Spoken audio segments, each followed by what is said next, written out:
Tata Motors ने काफ़ी सारी गाड़ियाँ लॉन्च की रिसेंटली, बट उनकी सबसे बड़ी लॉन्च है रिसेंट कॉम्पैक्ट एसयूवी सेगमेंट में नेक्सॉन और हैरियर के बीच में। It's obviously the new Tata curve. तो उसी के नए पेट्रोल इंजन के बारे में बात करने के लिए I have Mohan Savarkar, chief product officer. Thank you so much for speaking to us. Last time we spoke, काफ़ी ज़्यादा रिएक्शंस आए थे because we asked about the Harrier and the Harrier petrol, but again so you have stuck to your promise, you have launch the new petrol engine. तो सबसे पहला question obviously regarding this new petrol engine which the Curvv has. First of all, thank you, Somnath. Thank you. Thank you for speaking to us. And we are standing in front of the Curvv, which is today undergoing a media drive. And in this Curvv, we have brought in the new 1.2-liter Hyperion engine, which is a GDI, very modern engine that comes with a 350 bar fuel injection pump. Attached to that is, of course, a GPF and a CATCON, so that makes sure that we are able to address all the needs of the customers, including very modern third generation injectors and a lot of AI and ML capabilities built into the software of this engine. So this engine over the earlier Nexon, the 1.2 turbo, but this has more power and torque. Yeah. So see, in Nexon, we used to have something called a turbocharged engine. So that produces something like 118, 120 horsepower along with a 170 Newton meters torque. With this engine, what we have been able to do is go up to something called gasoline direct injection, in which injectors are directly going to inject gasoline into the combustion chamber. And with that, we have been able to achieve a torque density of something like 180 newtons per liter. Okay. So this engine gives 225 newtons as the base power. And if you are in sport mode and if you are pressing the accelerator beyond 70%, it can give you up to 250 newtons. Okay. With That's just a 1.2 liter engine. Over the earlier petrol. So next question obviously Curvv mein hai. Can we expect this engine in other future Tata Motors or in current? Yeah. So like we have done in the past also, we will normally bring an engine in such a way that it can serve many products. Okay. So this is the first product in which this engine is coming up, and we are very confident that this engine will grow and become a part of a family for application in many more cars. And that is how we look for the future. Alongside power, turbocharge, obviously one thing is fuel efficiency. There's a lot of aspect in that. So in future, can we expect even more fuel efficient turbo petrols? Yeah. So the way this happens is that the whole industry is looking at improving fuel efficiency in various ways. So turbocharging is one good way to ensure a better fuel efficiency from the same liter of engine. Okay. So as our turbochargers keep on improving in terms of their performance, one can expect that the fuel efficiency of our cars will keep going up. एक और चीज़ आपने you have added DCA to the diesel car, which is normally not the case with other, because normally torque converter is the choice. So why was the decision to add DCA to a diesel? If you see where a DCA should be used versus where a torque converter to be used, you will normally find torque converters being used in big diesel SUVs. Okay. So this being a mid-size SUV product, it is the most appropriate to apply a DCA and a diesel together. Okay. Which, by the way, no one else has done in this category. Okay. So that we are able to bring the best of drivability and fuel efficiency. Okay. You will of course know that torque converter automatics reduce fuel efficiency by something like 10%. Yes. So for people who buy this car, who are likely to be also value conscious, providing a DCA gives the both of best worlds. That means it can give excellent drivability as well as very good fuel efficiency.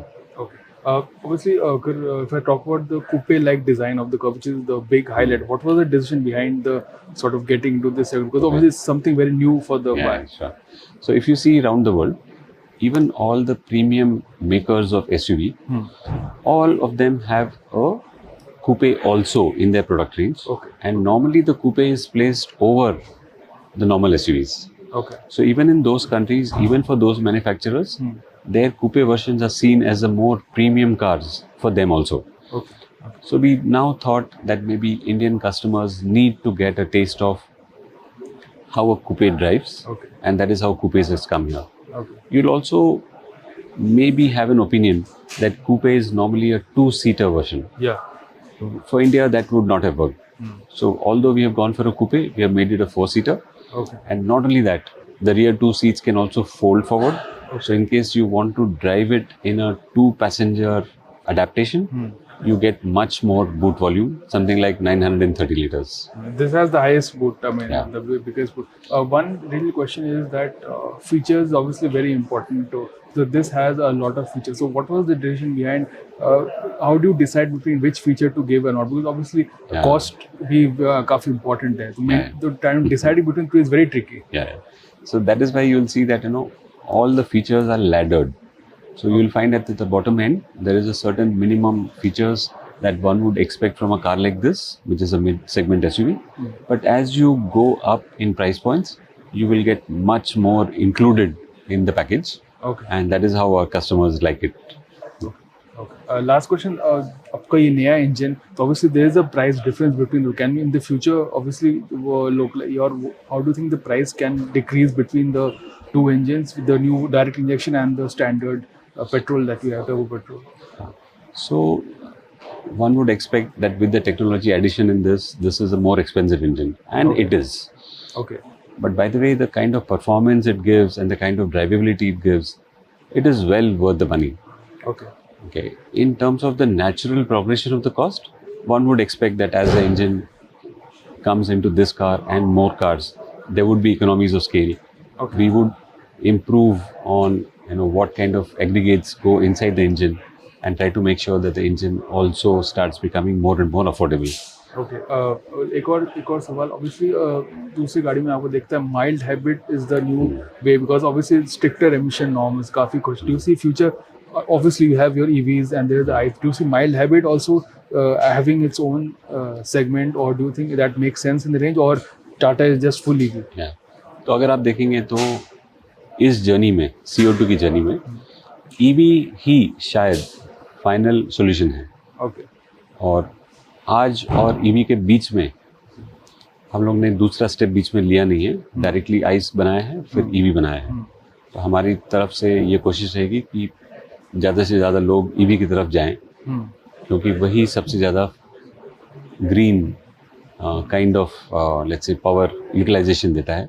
और आज जब देखेंगे कि India में करीबन 500 megawatts का government की तरफ से 2030 तक इलेक्ट्रिक पावर जनरेशन होने वाला है, उसकी वजह से even the power is going to become green.